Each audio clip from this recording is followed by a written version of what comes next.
Le pays des mathématiques est un univers étrange et fascinant.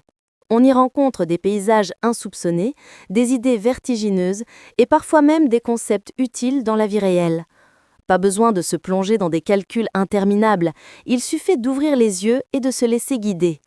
Imaginez une pause bien méritée après une longue marche, allongée dans un hamac.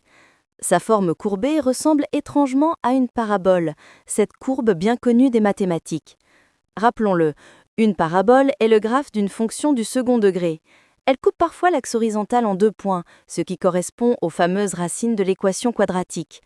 Mais il arrive que, pour certaines valeurs, la parabole ne touche jamais cet axe. À première vue, cela signifie qu'il n'y a pas de solution. Pourtant, les mathématiciens affirment qu'une équation du second degré possède toujours 2 solutions. Seulement, elles ne sont pas toujours réelles. Parfois, ce sont des solutions dites complexes. Remontons le temps pour comprendre cette énigme. Au XVIe siècle, en Italie, un médecin et astrologue du nom de Jérôme Cardan publie un ouvrage audacieux, Ars Magna.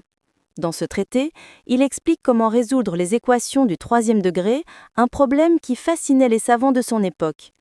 Mais en utilisant sa méthode, il tombe parfois sur des expressions étranges, comme la racine carrée d'un nombre négatif.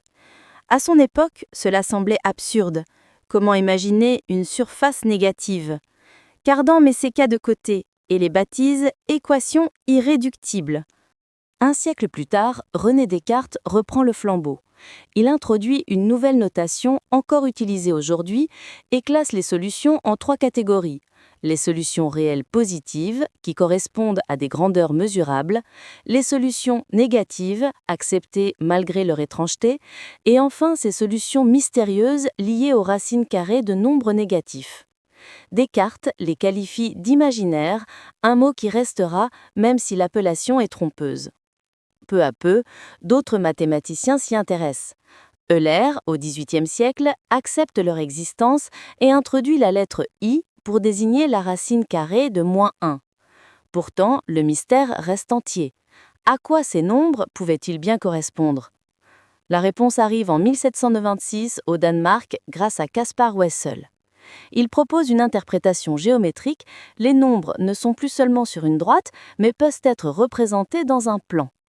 L'axe horizontal représente les nombres réels et un nouvel axe perpendiculaire représente les nombres imaginaires.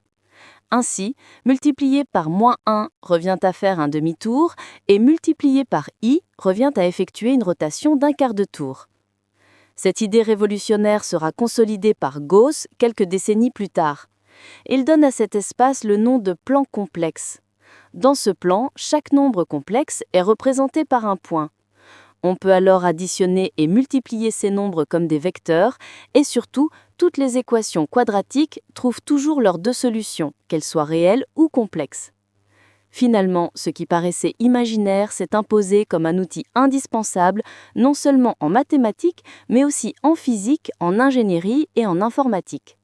Des siècles de débats et d'incompréhension ont conduit à l'un des concepts les plus puissants des sciences modernes. Alors la prochaine fois que vous verrez une simple parabole, pensez à tout ce qu'elle cache. Une porte ouverte vers un univers en 2 dimensions où réel et imaginaire s'entremêlent pour former l'infinie richesse des nombres complexes.